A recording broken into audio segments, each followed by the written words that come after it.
In this session, we want to look at introduction to functions. Introduction to functions. Functions are very simple concepts in math. But let's take this preamble here. Normally, it is said that it takes two to tango. It takes two to tango. This means that in many naturally, occurring situations, two items may be associated by a certain relation. Okay, by a certain relation. Take, for instance, in a typical classroom setting, there are two parties that you normally will find: the professor and then the student body. So there are two set of items here, or set of individuals here. The professor is one set, and the student body is also another set. So that tells me that then it takes two to tango here. Now you find out that there's a relationship between the professor and the students. The professor has to teach, the students have to make sure that they comprehend, ask questions, do the assignments, do the test, and all of that. So there's this relationship, and the professor has to grade. You also realize that within the student body, there's a relationship between a student and his or her grade. If the student doesn't make any effort to understand the concept, now is proactive, if you will, in reading the materials and completing the assignments, it will reflect in their grade. Some will end up failing the class. But on the flip side, if a student is proactive, if a student is studious enough, so a student is dedicated and committed to the things that are done in class, you will see that that student will be excelling. That will be reflecting in their grades. So there's this relationship that we all find ourselves in. And that is why it takes two to tango. So when we look at all these situations, then we see that even before we talk about functions, we have to talk about what we call a relation, because relationships are very, very important here. So let me take it from there, what a relationship is all about. So the preamble, probably the preamble here is it takes two to tango, right? That means that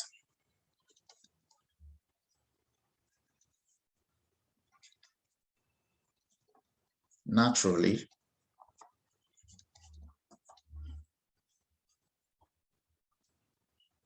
many occurring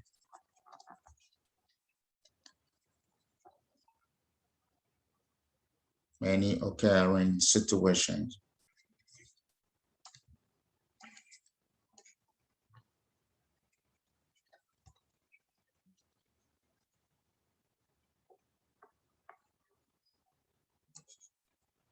have, two items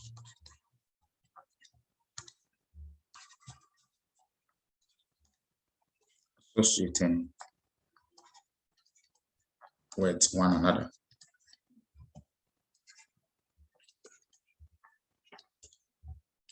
This is the concept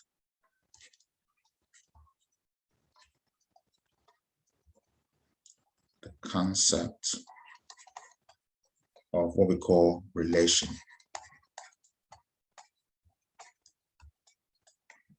This is the concept of relation. And so just like I mentioned earlier, there's a relationship. There is a relation between a professor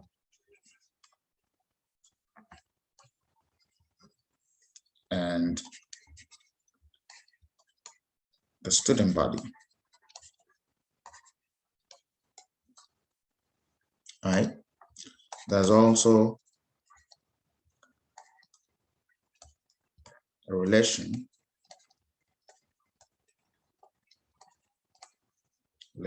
between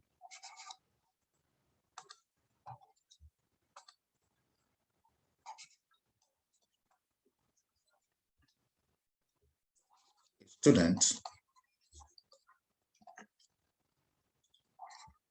and his or her grade. Okay. Now, if you look at these two scenarios here, then we are talking about two items. In other words, we are talking about what we call ordered pair. Ordered pair. So let me put it this way. From the above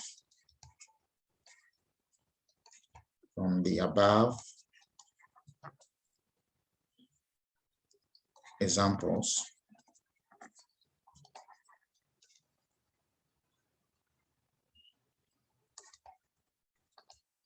there is an ordered pair.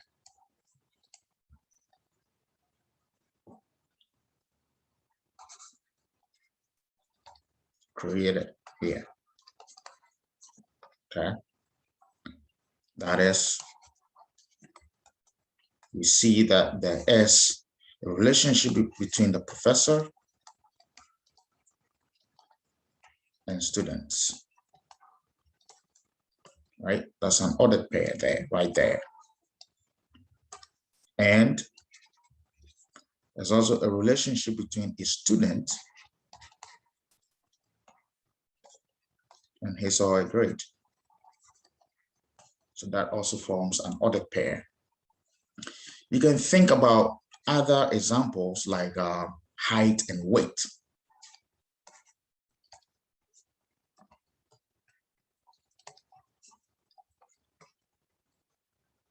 Normally, as the height increases, weight also tend to increase, depending on the individual though.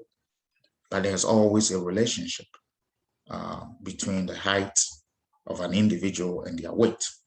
You could also talk about the age and the height. These are all seemingly, like war examples that we can use to denote what a relation is all about.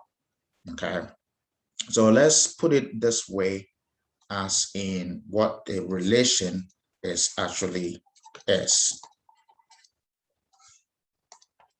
Okay, so from the above, we see that a relation is nothing more than a set of what ordered pairs. This is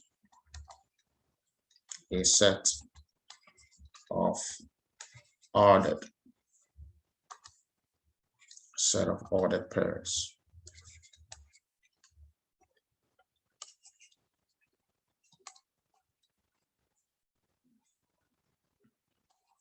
The form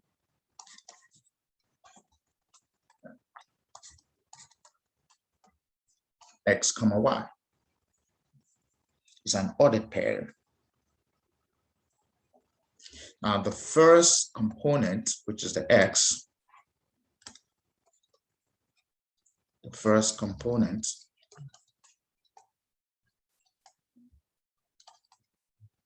X is called, normally we call it the domain. The domain.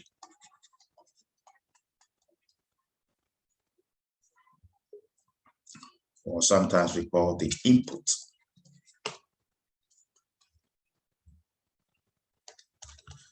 The second component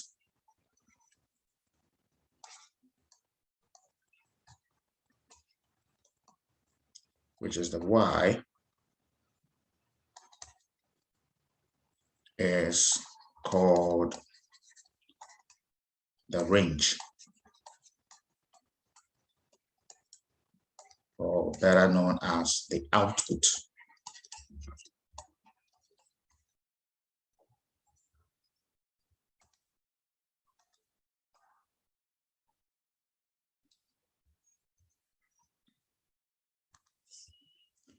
So take note of this. Now, before we even talk about what a function is, we have to talk about relation.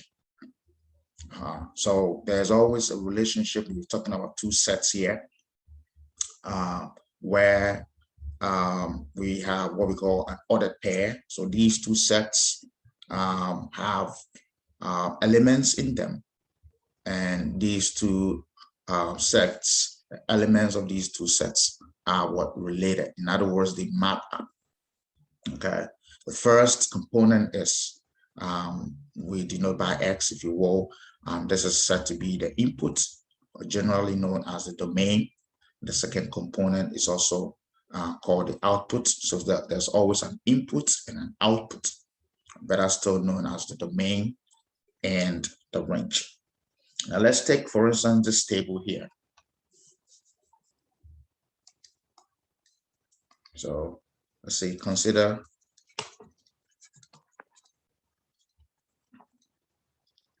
the table below.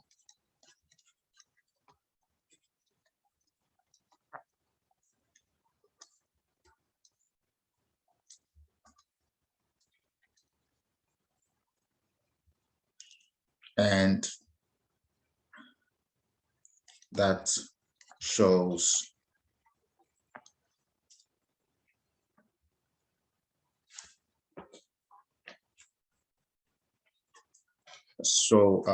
four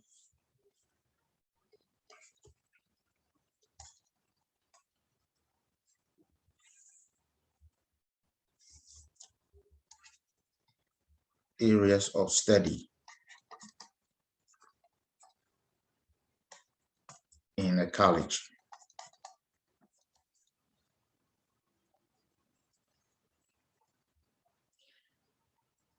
Okay, so let's look at it carefully.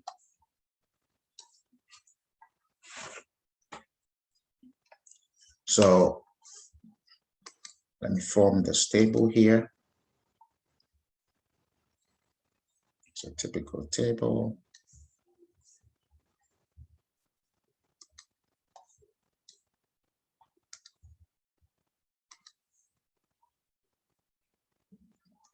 Say, yeah. So we do have area of study,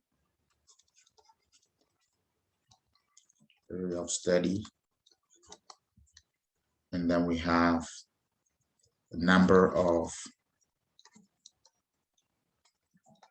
departments. Okay. So let's say we have business,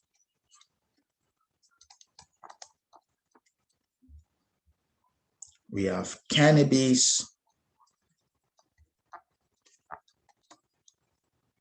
we have health science,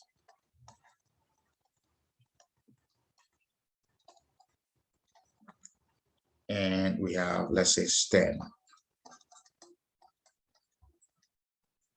Okay, and the number of departments and the business, we have 2, cannabis, we have 2, health science, we have 6, and then STEM, we have 7. So this is a very typical ordered pair or relation that we can create. So look at it carefully and just do that to just differentiate between them.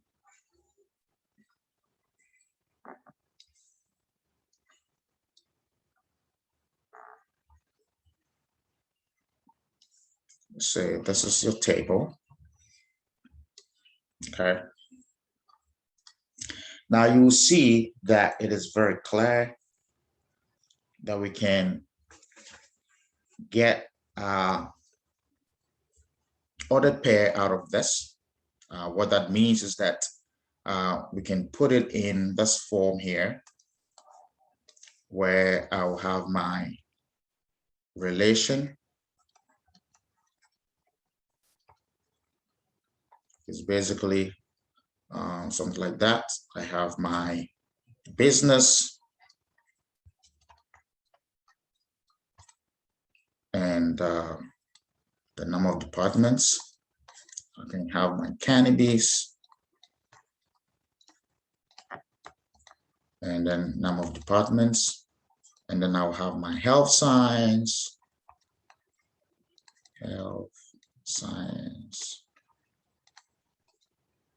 number of departments, and then I can have my STEM and number of departments. So this forms what we call a relation. Okay, relation is a set of ordered pair. Okay, now remember that the relation is such that it is in the form of x comma y. And remember that the first set is x, and that is said to be the input, better known as the domain. Okay, the y set is the output, better known as the range. So we can rewrite this as the domain, basically the inputs will be when we collect all the first components. So the domain here, in this case, is going to be the business, the cannabis, health science,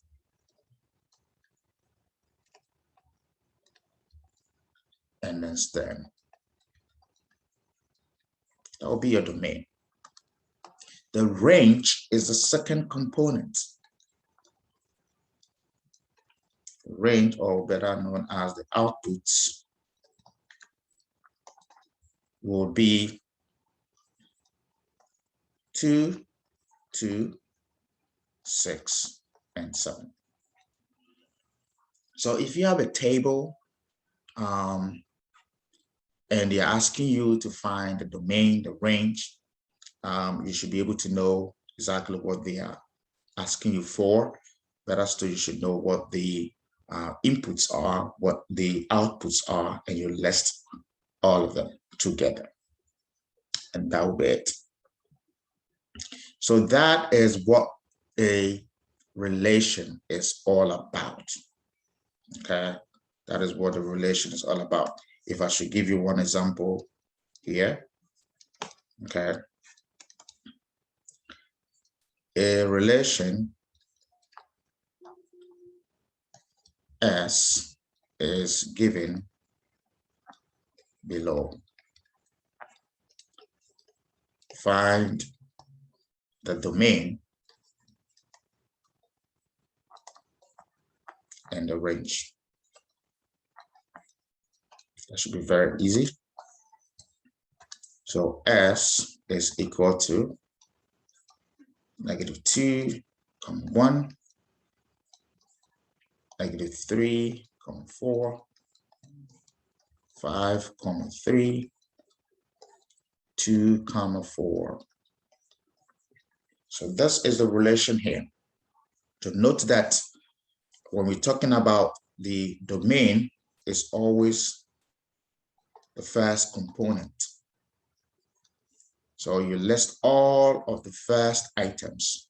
In other words, all the left, you have one on the left, one on the right. The left side value will be your domain. So if you're listing them, it's going to be -2, -3, 5, and 2.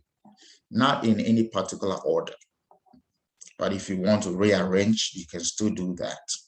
If you want to rearrange, then you got to know which one is the smallest and which one is the largest. But basically, this is what your domain will be. Okay. If you want to rearrange, Then -3 is going to be the smallest, followed by -2, followed by 2, and then 5 will be the largest. So basically, this is then the range will be the second component. So it's going to be 1, 4, 3, and then 4. Okay. Now, if you want to rearrange, there's going to be 1, 3, and 4. Now, what that means is this. Anytime we're listing in a set form, we don't do repetition. Okay, there's no repetition.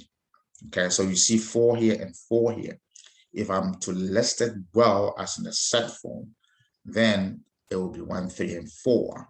I don't repeat the 4.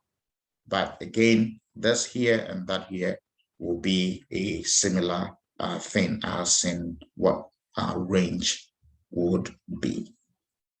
Okay, so that is about relation. Now let's talk about function itself.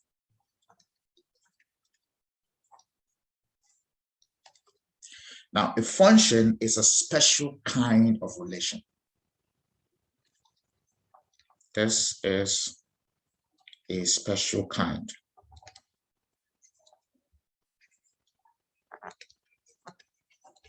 of relation.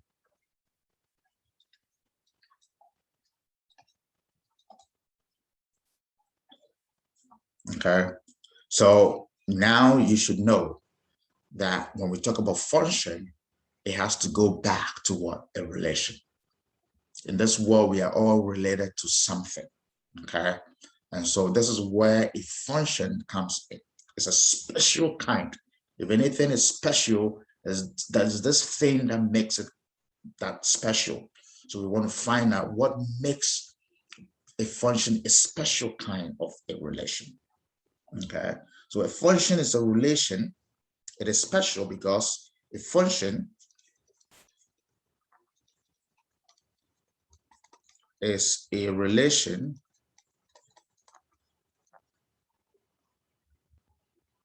in which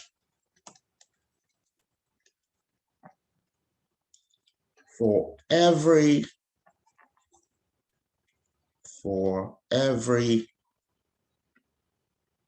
element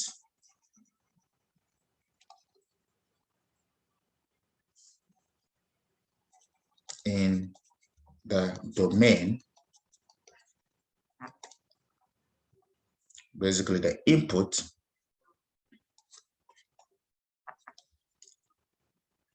there corresponds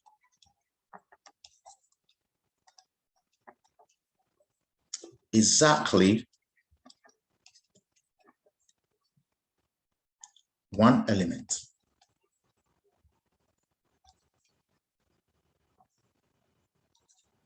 in the range.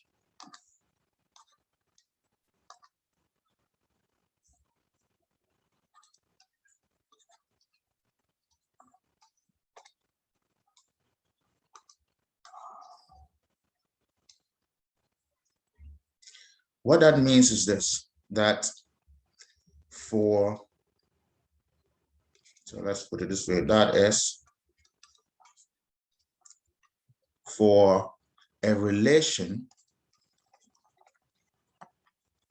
to be a function,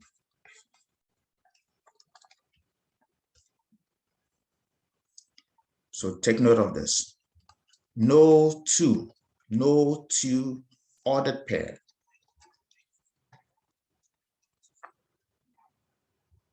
no two ordered pairs should have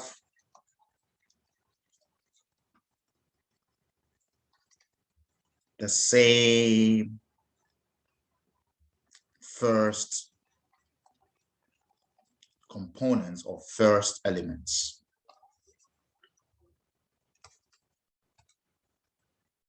So take note of this. This is very important.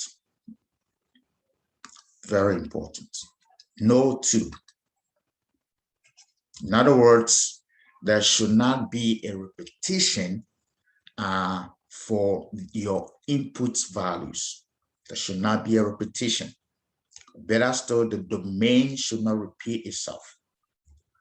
Or in other words, the domain should not map up to two different what? Y values, or two different range values or output values. Okay, so let's take an example here. So let's say I have this here. It's just a sketch. This is my domain.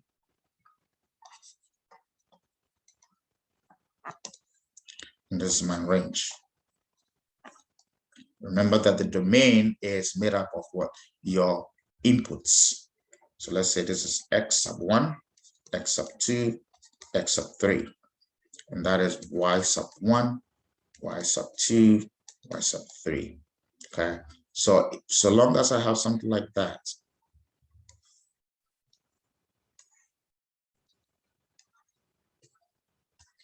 then this is a typical function.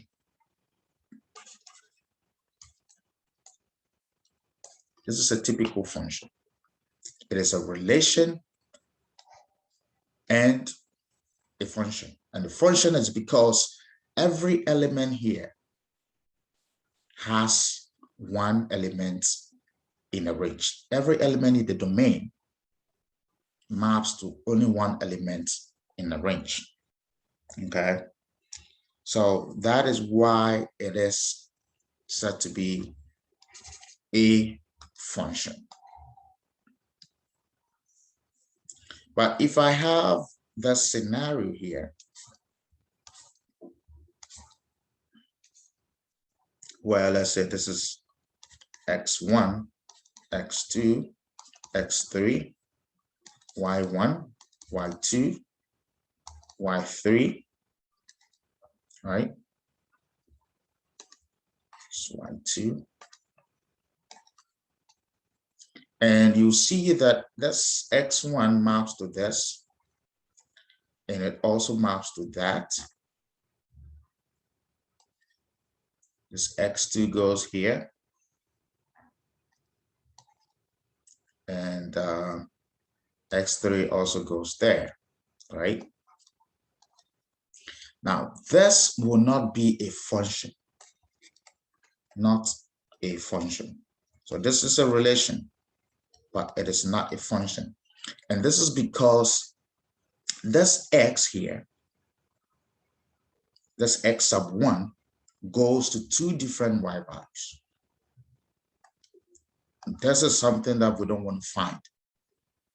And normally I will explain this. This is me coming to, I'm a student and I'm coming to school.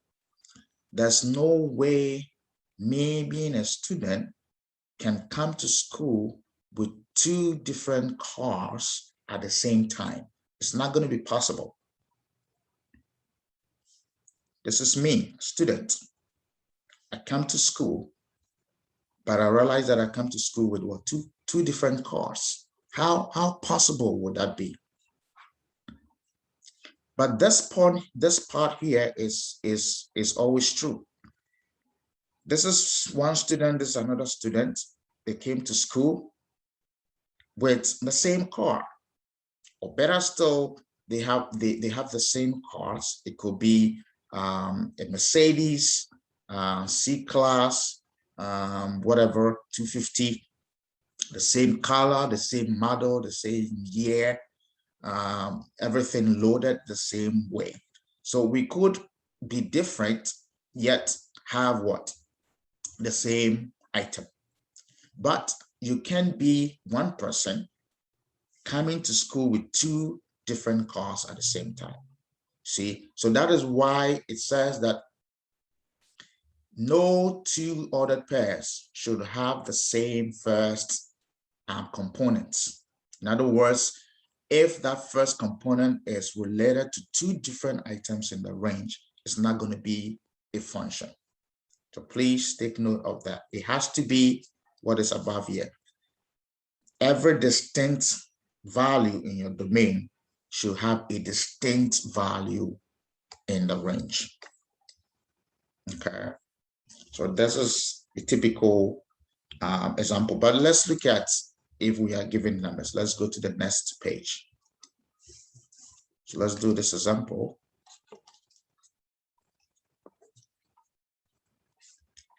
It could be given in a table form, could be given anyhow, but it says that which of the following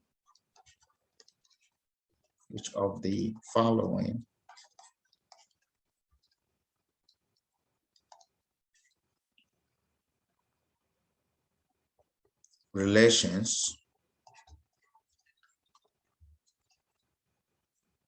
describe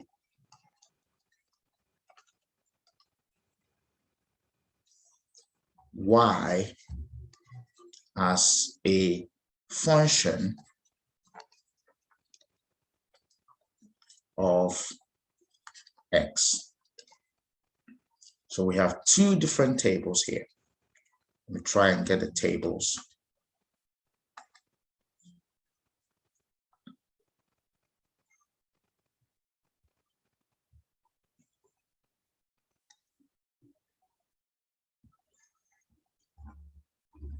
This one.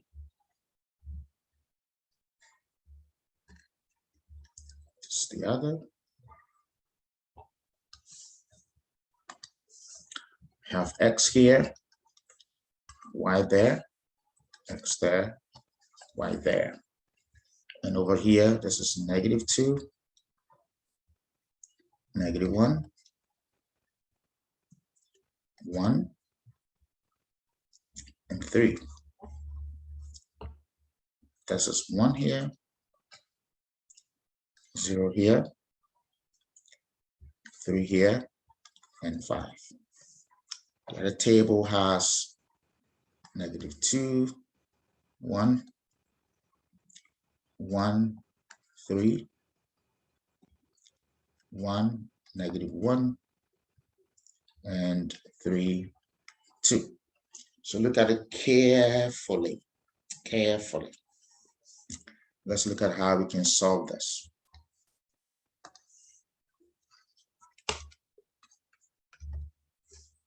So based on what we've said so far, a function is a special relation.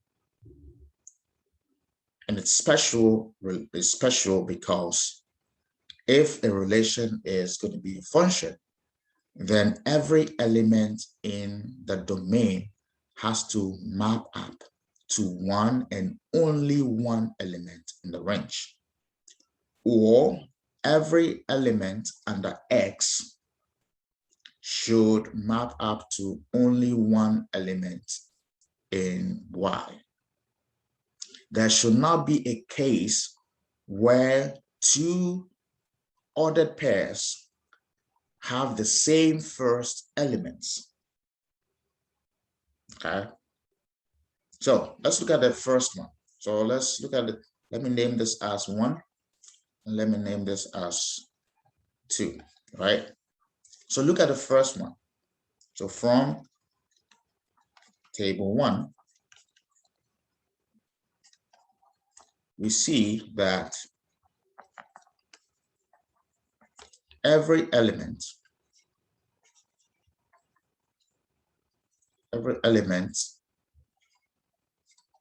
under X is distinct and maps to one element in Y. So if you look at it carefully, I can do that on a table form. I mean, on a sketch or a sketch form like this for you, where this is my X, this is my Y, and I have my -2 here. So let's go to the top a little bit. So I have the -2 here, -1 here, 1 there, and 3 here. This is 1, this is 0, this is 3, and 5. -2 maps to 1. -1 maps to 0. 1 maps to 3. And then 3 maps to what? 5. So you see that this is a purely one and only one element moving to one and only one element in the other sets. So this is a purely a relation that is for a function. So here, this relation describes y as a function of x. Okay, so look at it carefully. What about the second one? The second one. I'm going to put it here. Let's see what it happens. The second one, we have -2, 1, 1, 3. So this is my x here. This is my y here. -2, 1, 1, 3.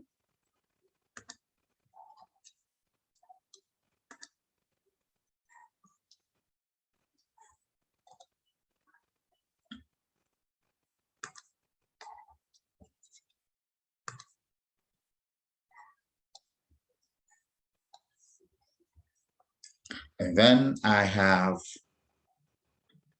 the y's to be 1, 3, -1, 2. 1, 3, 1, 3, -1, 2. Now let's match it up. So note carefully. -2 maps to 1. So look at it. 1 maps to 3. 1 maps to -1. And then 3 maps to. This is the initial thought. Okay. But remember what I said before.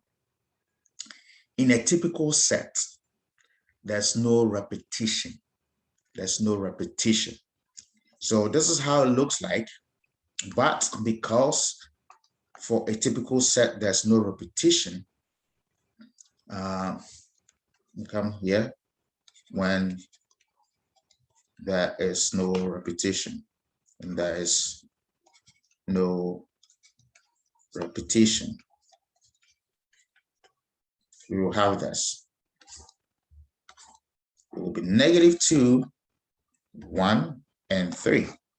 We don't repeat the 1. It will be 1, 3, -1, 2.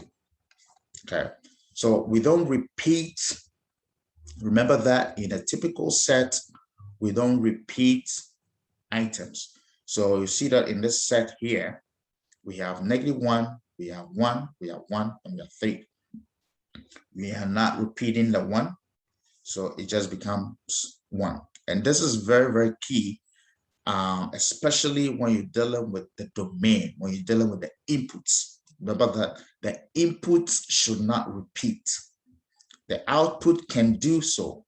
The output could repeat, but the input should never, never, never repeat itself. So if I'm doing the mapping again, you see that it's going to be -2 going to 1, 1 going to 3, and then 1 again going to -1, and then 3 going to 2.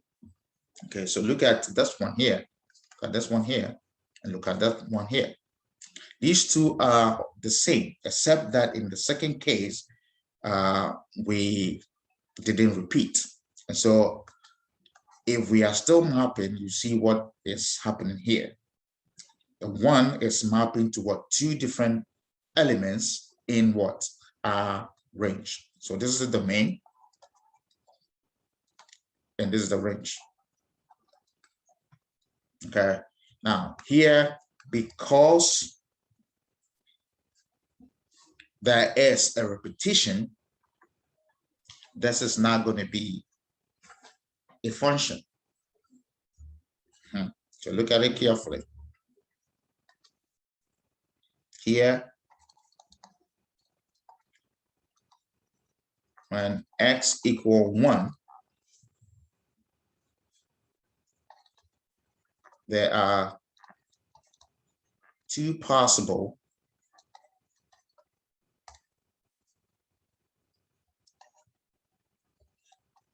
range values or elements. You see, we have y equal 3 and y equal -1. Okay, we shouldn't have a situation like that. One person can have two cars at the same time on campus. It's not going to be possible. Okay, and because of this reason here, this relation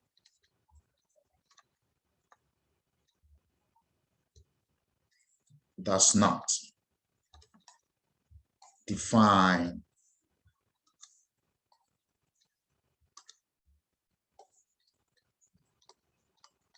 y as a function of x.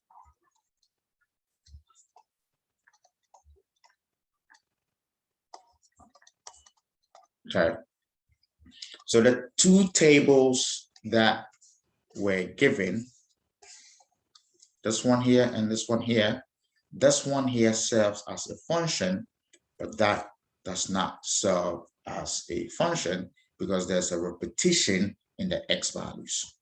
Okay, so yours will always be to look at the x values, to look at your input values, or better still, to look at your domain.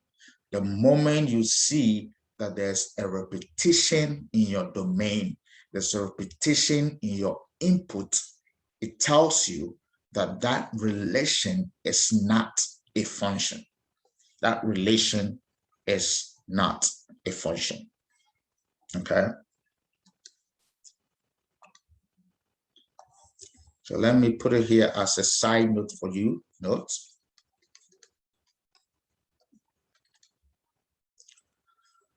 Anytime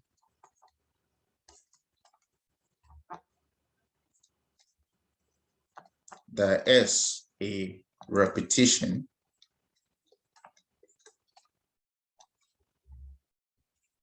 in the domain, better still, the inputs,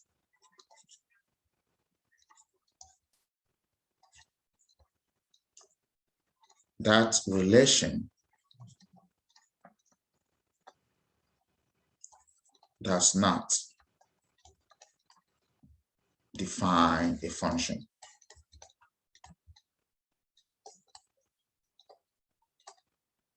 Okay, so take note of that. Let's look at what we call the vertical line test. Vertical line test. Now remember that this relation that we're talking about, which of course also gives us what we call a function. A function is a special type of a relation where we realize that for the relation to be a function, one element of the domain, or better still, every item in the input set should map up to one element in the output set. Now, if it is not given on a table, it could be given as a graph. And if you have a graph, of this relation, how do you determine whether this graph really defines a function? Okay, so that is what we want to look at here. Okay, so what we call the vertical line test, this test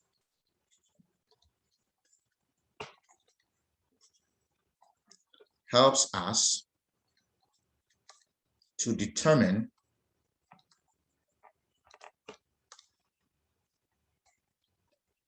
whether a graph of a relation is a function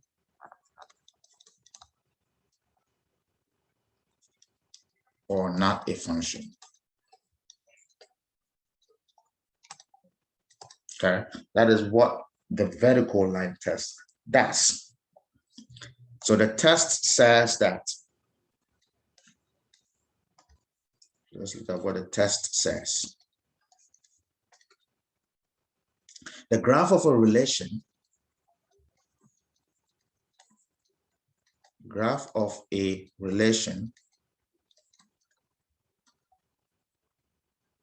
defines y as a function of x if no vertical line intersects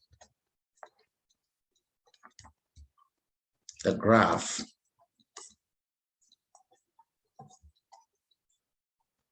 in more than one point.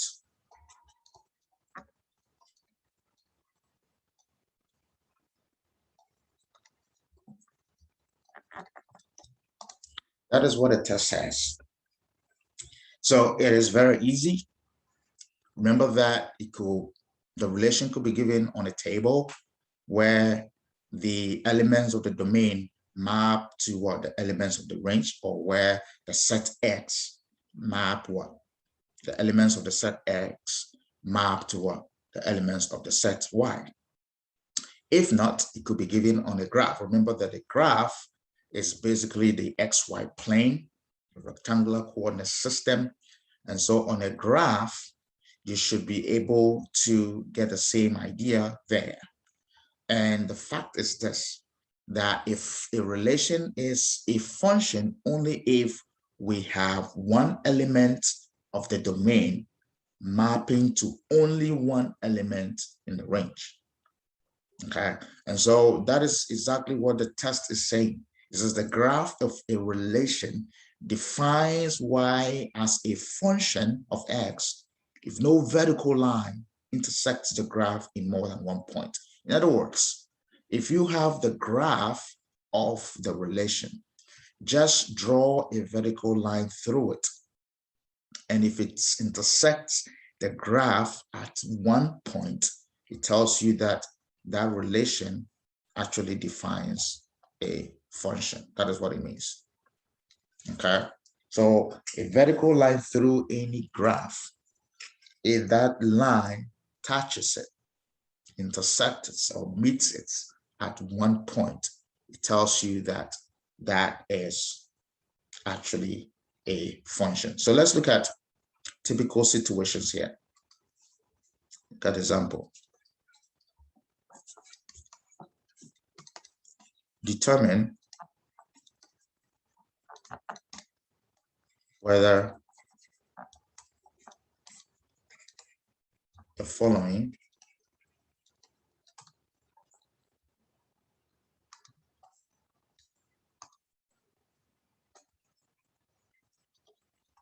graphs of the relation defines y as a function of x. Okay, so let's look at these typical graphs here. just draw a typical graph. Say I have this one here and that one here. Okay, so take note. This is your y, x. Let me just draw this line here.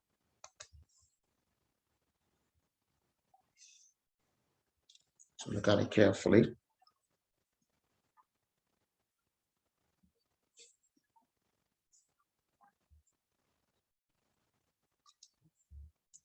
Let's do this one here.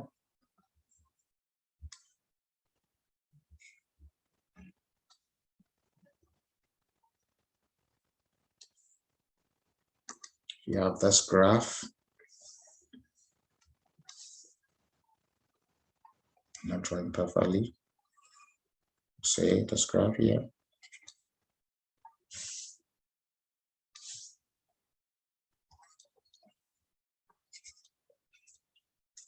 Let's take another one.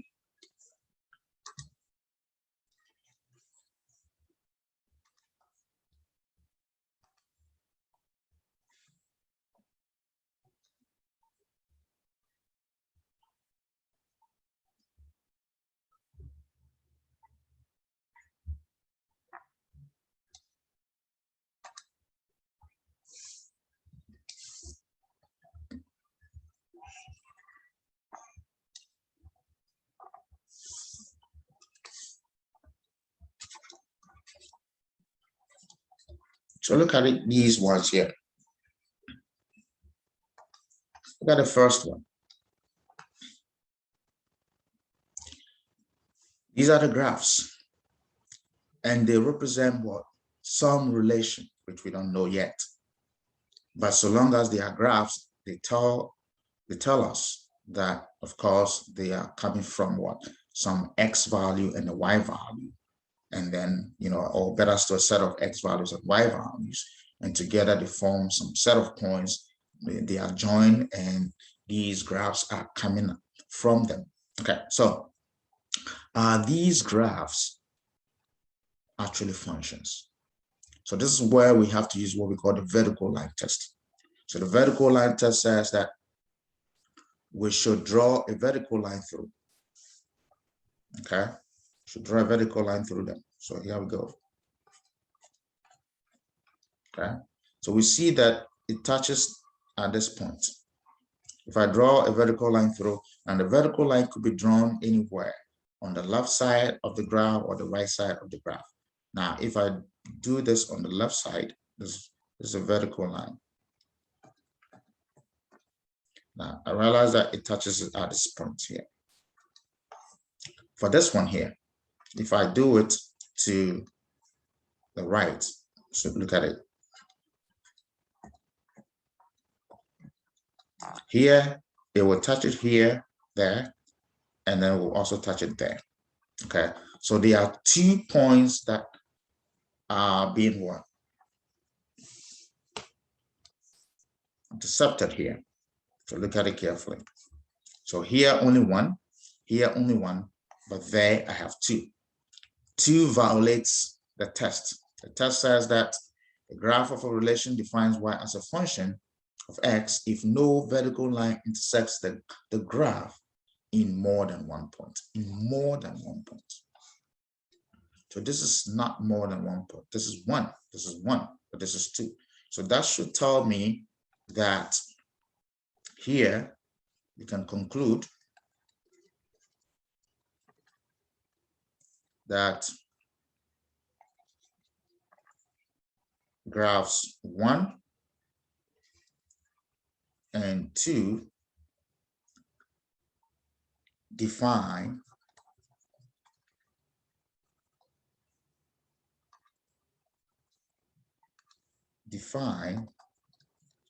y as a function of x. However, graph 3 has 2 points of the vertical line, graph,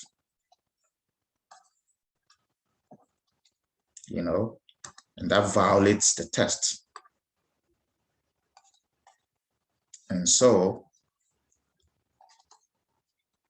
the graph does not define y as a function.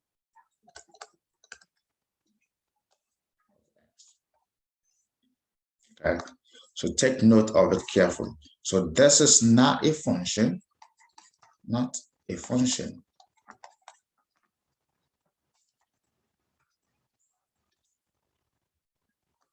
That is a function. That is equally what? A function.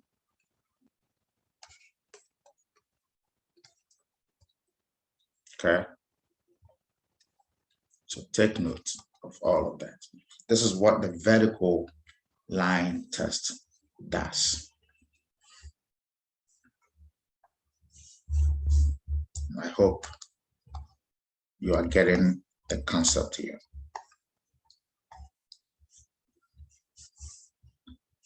Let's look at how we can determine the rule of a relation. How can we determine the rule of any relation? Let's go to the next page.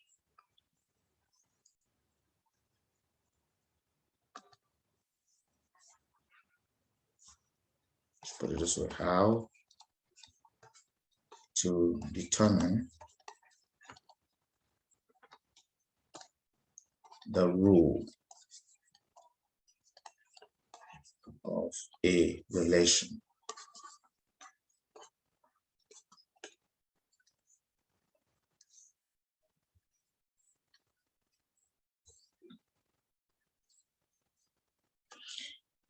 Now, there's always a relation. It takes two to tango. There are two sets here: the domain, the range, the input, the output. Now, they have a connection. They have a relationship. How do we establish this relation? What is making this relation?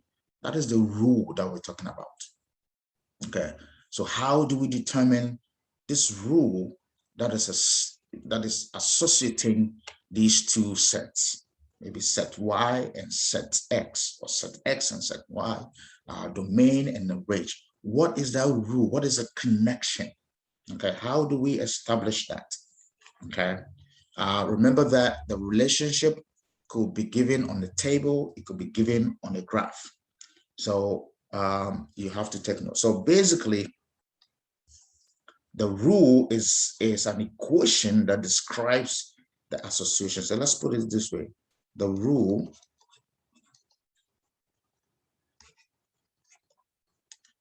is an equation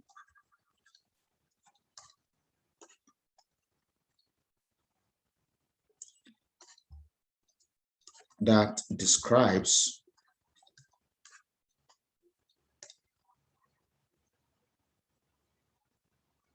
the association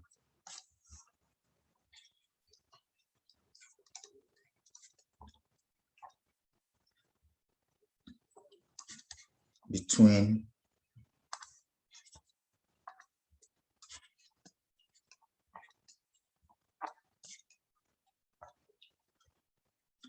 the elements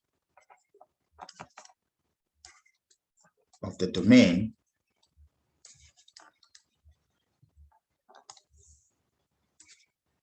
and the elements of the range. Okay, so we should be able to establish this equation based on what? The values that we see either on the table or that which we can see on the graph. Okay, what will be the difference between the values? maybe when you multiply one value of the domain by something, it gives you the value that you see in your range. Or better still, if you know the value of the domain and you subtract something from it, it is the result what you see corresponding to the range. This is how we want to look at it. But again, typical examples of equations that you already know or rules will be this. So examples of rules will be y equal mx plus b. This is one typical rule where you see that y is related to what? X. Okay. Or the area of a circle. Area of a circle. Remember, A equal what? The pi r squared. So the area is related to what? The radius. And then we can also talk about, the circumference.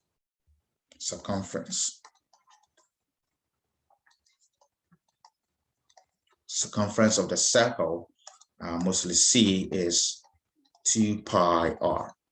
The circumference is also what? Related to the radius. Okay, so these are some of the things that if we want to establish the rule, we have to be able to find what that equation is that is connecting these two elements. Okay.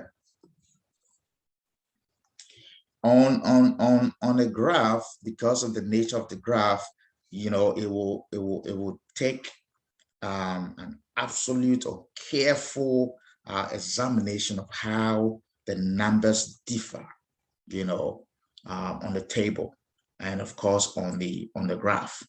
So you always have to look at it carefully. On the graph, you have to look at it carefully. You have to be able to see a particular value or a particular point on the graph, look at what the X value is and what the Y value would also be. And then from there, you can establish the connection, or basically the rule or the equation that associates these two variables. Okay. Now, the other case is we can also use slope. Okay. So note that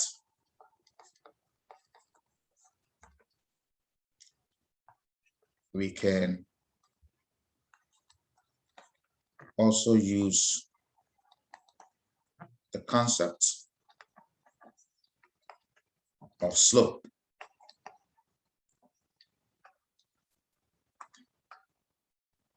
to determine the rule.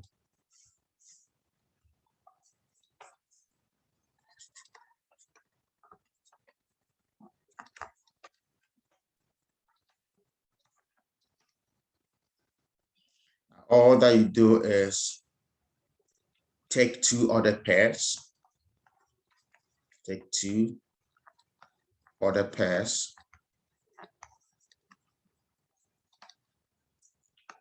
Either from a table or on a graph.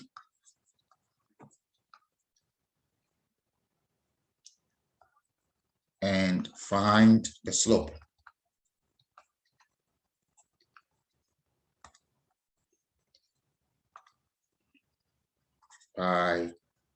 Remember, the slope is always what?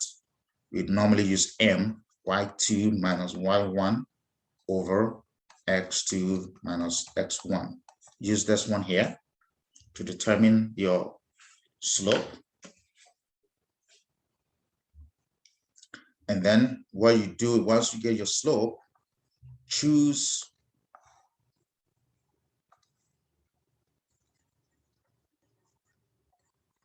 one of the other pairs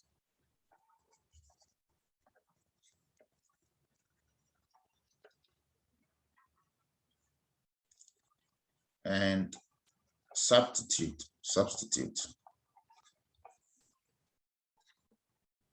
the X and Y value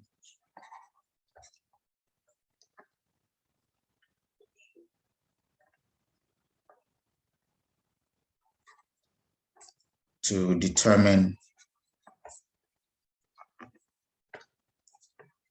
the B value.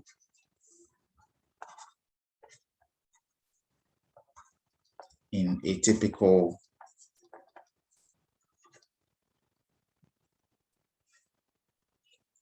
slope-intercept form.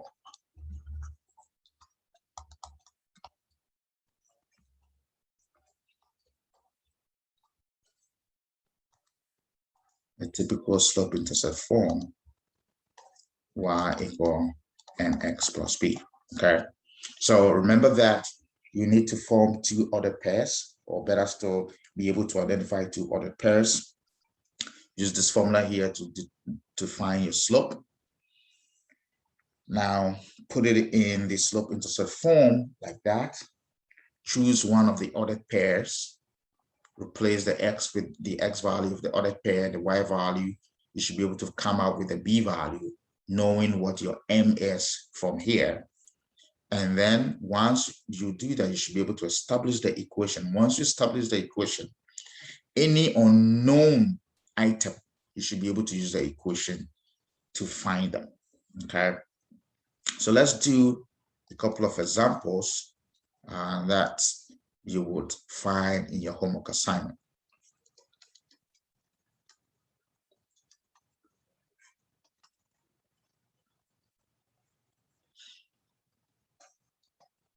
Complete the table below.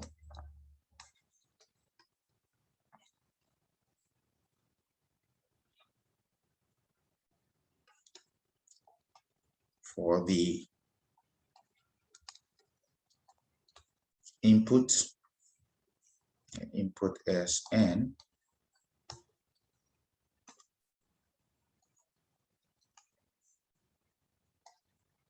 and the output is 4n minus 9. Okay, this should be very easy. This is the table.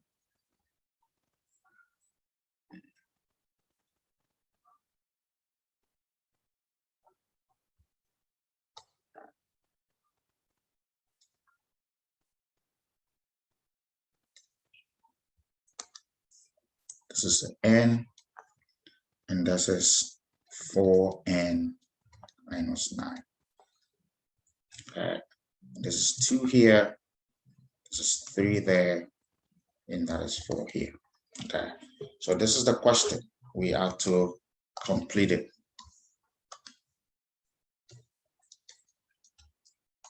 Very simple.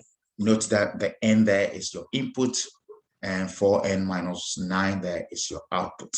So all the input values have been given to us. So all that we got to do will be to use it to find these values here. Okay, so when n equal 2, what it means is that I'm going to put it here. This is going to be for your input. The output, which is 4n minus 9, will be when I replace the n with a 2. So 2 here minus 9. This will give me 8. 4 times 2 is 8, minus 9 is going to give me -1. So that's how you're going to be doing it. N equal 3. The output will be 4n minus 9, means it's going to be what? 4 times 3 minus 9. That gives me 12 minus 9, and my answer is going to be 3. And finally, when n is 4, the output, which we know is 4n minus 9, I am just going to replace the n with 4. So it's 4 times 4 minus 4 here minus 9. 4, 4, 16 minus 9, and that gives me 7.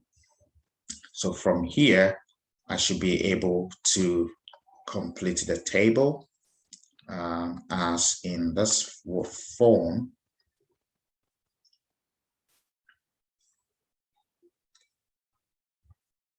So completing the table, and basically this is my n here.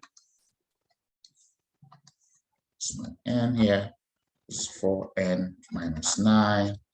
I have 2, 3, and 4. The 4, I had 7. The 3, I had 3. And then with the 2, I had -1. So -1 here. And that completes the table. Let's do another example.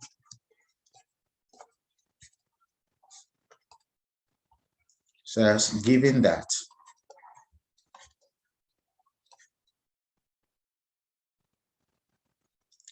given the table,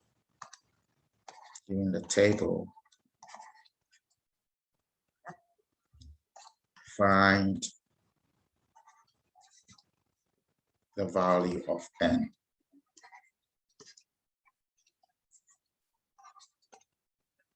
Okay. So let's look at what the table is.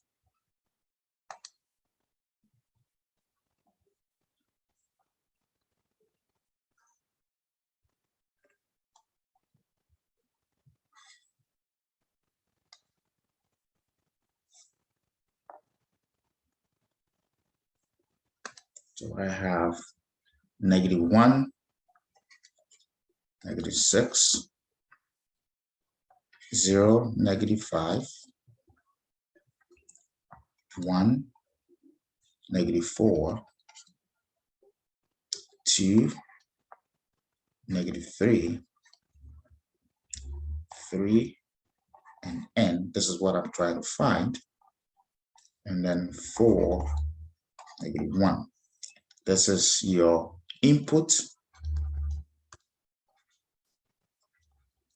your output.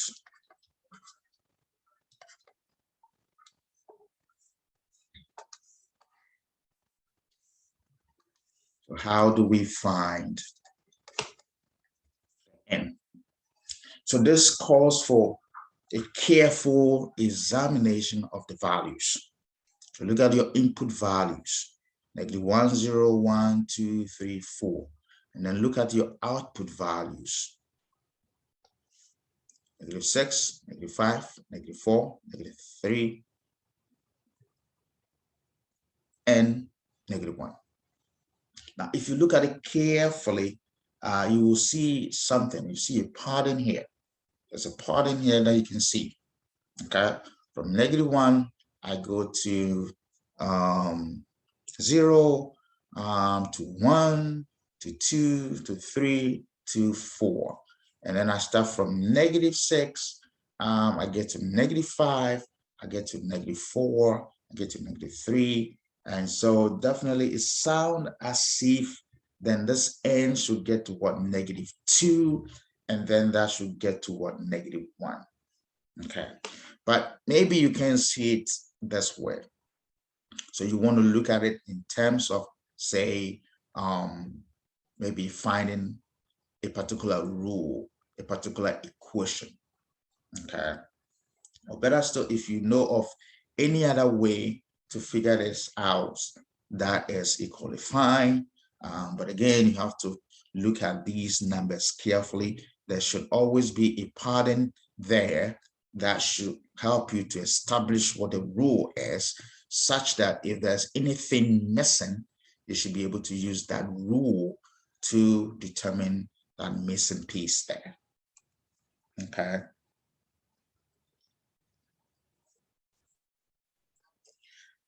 Now, look at it carefully. This is -1. This is 0, 1. It looks as if this is going to be -2, but you got to be very careful as to how you come up with your rule. It's probably not the case, but based on what you see here, this starts from -1 and it goes all the way to 4. This starts from what, -6, and it goes all the way to -1. It looks like there's a pattern in the output, which you'll be tempted to say that this is going to be -2, but you may be wrong. So look at the input.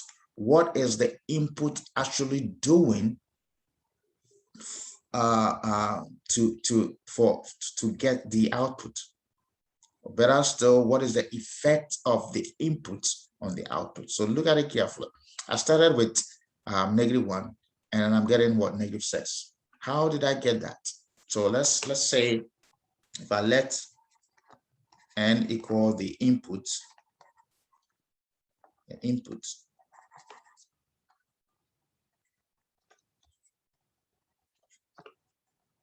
then when n equal -1,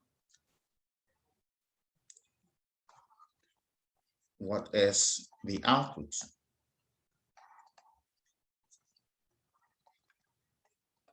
We know that the output is what? 6, right? But how did I get that? Or better still, how did they get that? All that they did was, if you look at it carefully, if I add,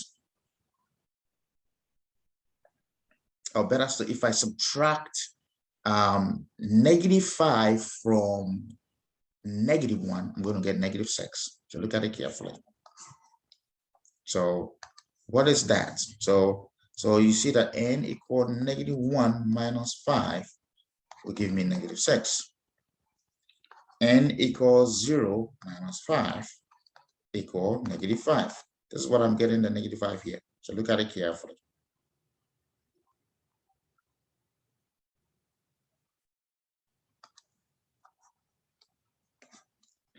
Now, if you do n equal 1 minus 5, it will give you -4.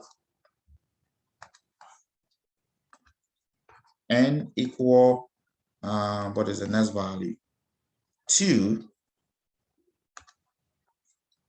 minus 5, that gives me -3. N equal 3 minus 5, it gives me -2. And then n equal 4 minus 5, it gives me -1. Okay. So basically, when you look at it carefully, then this is what we are looking for. Okay. Because we are looking at these values. These are the input values. So look at it carefully.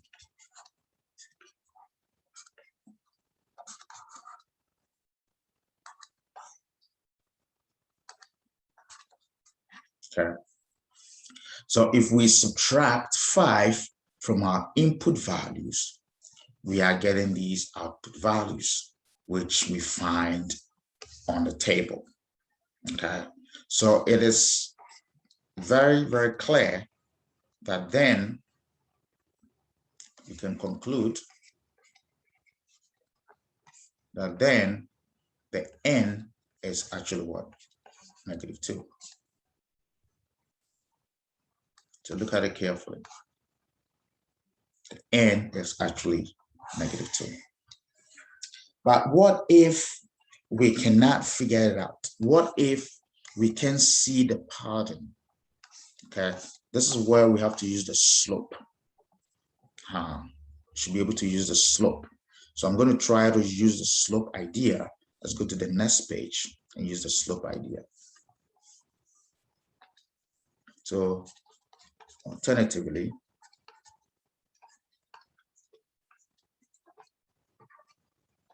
using slope and y-intercept. Okay, so first off, you should be able to what? Determine or come up with two ordered pairs. Okay, so I'm going to find two ordered pairs. I'm going to use the first two ordered pairs. So the first two ordered pairs will be -1 and -6 and 0, -5. Okay, so that's the first two ordered pairs there. The input -1 gives you the output -6. The input 0 gives you the output what? 5, -5. So now I'm going to find my slope. This is y2 minus y1 over x2 minus x1. And remember that in a typical case like that, you can name this as your x1, y1, x2, y2. So the slope will be -5 minus -6 all over x2 is 0 minus x1 is -1. So you realize that you're going to have -5 plus 6 because what? Two negatives will be what? Positive. Two negatives will be a positive. So your slope will be basically -5 plus 6 gives you 1. And then 1 plus 0 also gives you 1. So basically your slope m is what? 1. Okay. So what I'm going to do is now I'm going to choose one of the ordered pairs that I started with. So I'm going to choose one of these here. Okay. Whichever I want to choose should suffice. So I'm just going to do the first one, -1 and then comma -6, where x is -1 and y is -6. Okay, and I'm going to use the slope intercept form, y equal mx plus b, right? So it's y equal, the m is a slope, which we found as 1 to 1x plus b. But again, from the point or the ordered pair that I chose, I know that the x is -1, the y is -6. So I'm going to plug them here. So it's -6, 1x, x is -1 plus b. That will help me to find my b. So that would be -6, -1 plus b. And if I want to solve for b, I add 1 to both sides. So that will give me a very simple situation. -6 plus 1 is -5. Okay, so that would be my b. So that tells me this b value actually tells me how much I'm adding, okay, or subtracting. Okay, so basically then my y will be x minus 5. Okay, that is going to be my rule. This is going to be your rule. That will be your rule. What it means is that x is the input and y is the output. So what I do here is, for every input I subtract 5 from it, it will give me the output. And that's exactly what we were doing before, right? That the first input value from the table, the input value was what? -1, right? So the output will be what? -1 minus 5. And that gives me -6. So this is how you can do it. Another way you can do it, if you cannot establish a particular pattern on the table, pick two other pairs, find your slope, plug it into slope into a form, get a rule. Remember, the rule is an equation, and that will help you. Note that once you establish the equation, the x is your input, the y is your output, and from there you can establish or determine what the missing value is all about. Okay, let's look at this typical example here too. I think you'll find something like that also in your homework assignment. So it says find the rule for the table where n is the input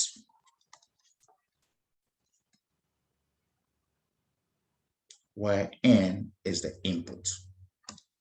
Okay, so let's look at what the table is.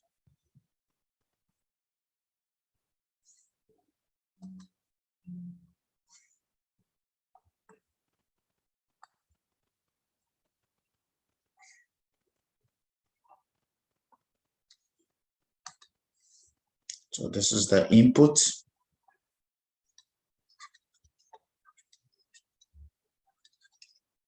N is the output. So I will just name my output y.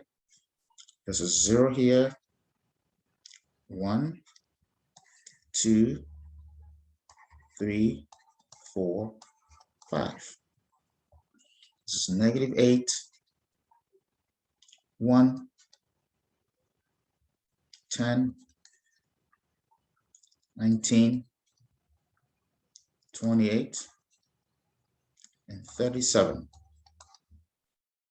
Okay, so this is the table. It says that we should find a rule. Here, there's nothing missing. You just want to find the rule that takes 0 to become what? -8. That takes 1 to be 1. That takes 2 to become 10. That takes 3 to become 19, and stuff like that. So this is a typical case where you should carefully look at the values and see what kind of differences we have, what kind of pattern you can have. Otherwise, you got to use the slope idea. So I'm just going to go ahead and use the slope idea.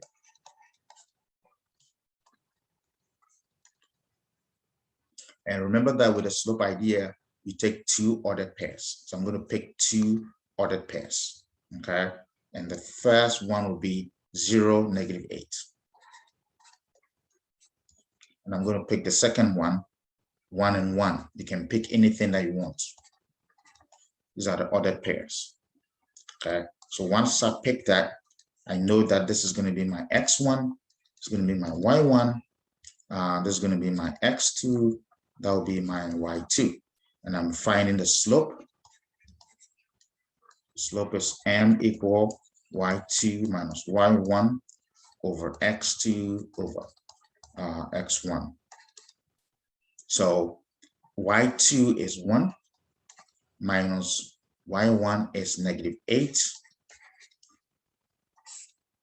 x2 is 1 minus x1 is 0. So that will give me, remember, two negatives will always be a plus. So 1 plus 8. And then 1 minus 0 is actually 1. And then I go ahead and simplify. 1 plus 8 is 9 over 1, and 9 over 1 is simply what? 9. So my slope is 9. Now, what I do is then I establish a slope-intercept form y equal mx plus b, right? And I push in the m because I've already found it. So it's going to be y equal, actually, let me use, the input is the x. It was given as n. So let me use, instead of that, let me use n here. N here, okay? So I know m to be 9, so that will be 9n plus b, right? So far, this is what I have. I'm going to choose one of the other pairs that I started with, either this or that. Choose one of them. I'm going to choose the second one because I have 1, 1, and they are both positive, so that's fine. So I choose 1, 1, where in this case, my x is going to be 1 and my y is going to be 1, okay? And I'm going to plug that in here. So what it means is that then it's going to be 1 equal 9, 1. Remember that the input is still what? This n here is still x, okay? This is still x, okay? It's just that in the question, it was given as n. That is why I want to maintain it as n. But in actual sense, the n there stands for x. That's the input, okay? So then I have my b's here. So that'll give me 9 plus b. And then from here, if I need to solve for b, I subtract 9 from both sides. So that will be something like that. And basically, this is going to give me -8. So once I know the b and I know the m value, I can form the rule. Therefore,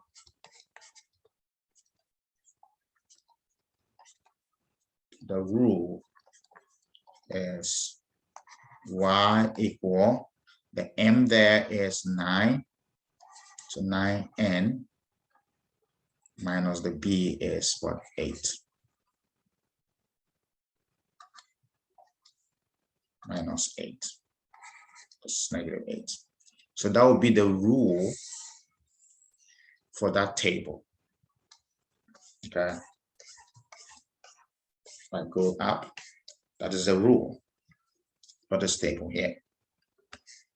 Okay.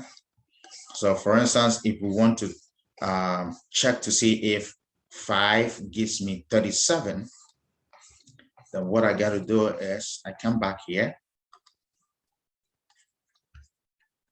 When n equal 5, will be y, which is the output. Y will be 9 times 5 minus 8. And 9 times 5, 5, 9, 45 minus 8. And 45 minus 8 is nothing more than what? 37. Okay, so that checks out. If you do it this way, you see clearly that this is the 37. Okay, so the rule that we establish is this one here.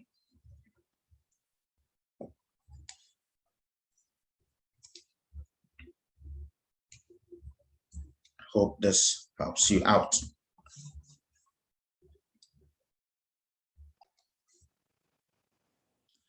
Let's look at this example as well. This is a typical graph. Remember that the relation could be on a table, or could be given on a table, or it could be given as a graph.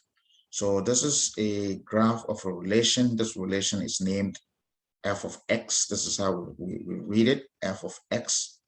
And this relation is below. This is a typical graph. So look at the graph carefully.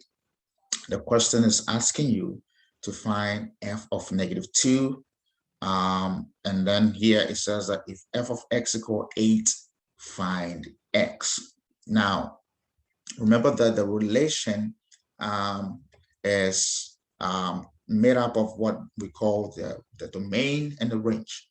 And the domain is made up of what? Input values. The range is made up of what? Output values.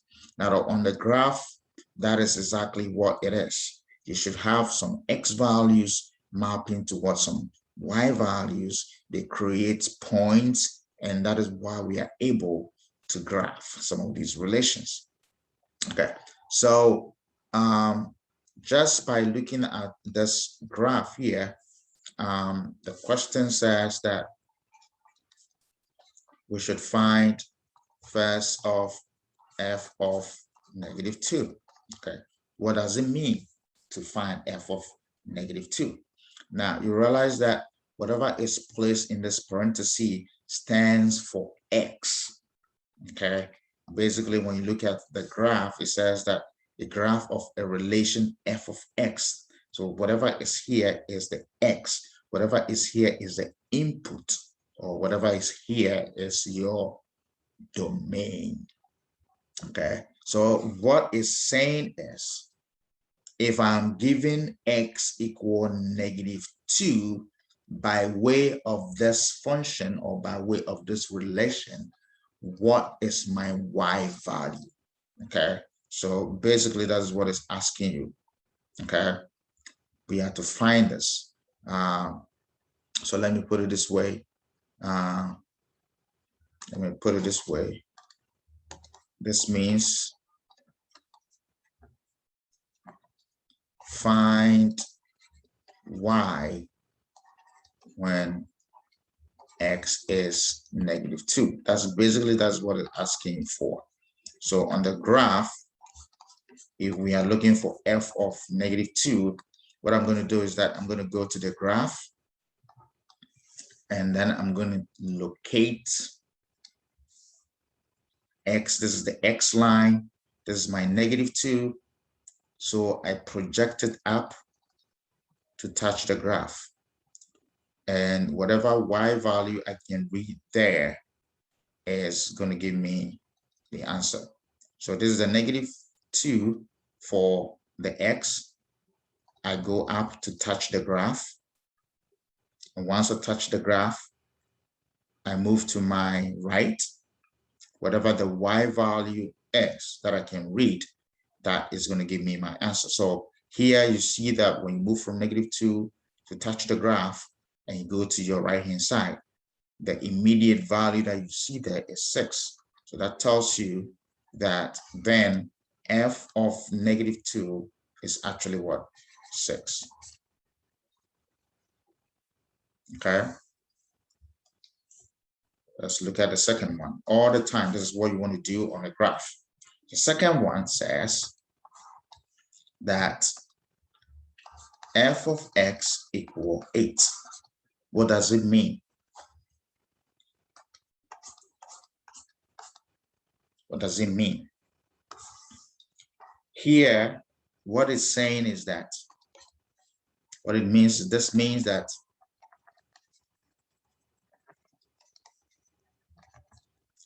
the y value is 8. So find the x value. Okay. The y value is 8.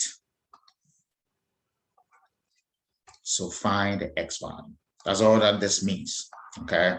So again, I'm going to go to, so if, then x will be what? Okay. So I'll go back to the graph and try to locate my y. Okay. So if you look at it, this is 3, this is 6, this is 9. So 8 will be somewhere here. Let's assume that 8 is somewhere there. Okay, let me use maybe my good old blue. 8 will be somewhere there. So what you got to do is you bring it to the left to touch the graph, and whatever value you can read as you bring it down will be your answer.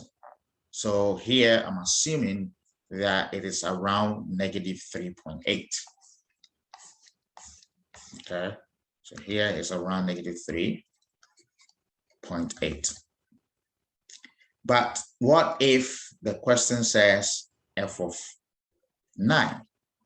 Okay, you can find f of 9. What of if f of x equal 9? Okay.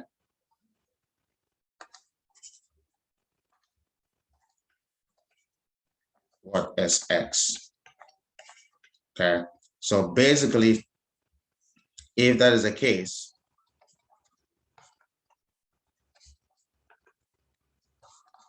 f of x equal 9, it means that my x will be what? So I go back to the table. My y is 9. Remember, when it says that, this means that if it is f of x equal 9, this means that the y value is the 8, and you have to look for your x value. So if in this case it is what? F of x equal 9, then the y value is 9. What is my x value? So all that I do is I go back to the table. Now I try to locate my 9. So this is the 9 here. So I bring it there. Touches the graph. And if I bring it down, I meet negative 4. Okay. So in that case, this will be negative 4. I hope this helps you out in doing your homework assignment. Thanks for watching.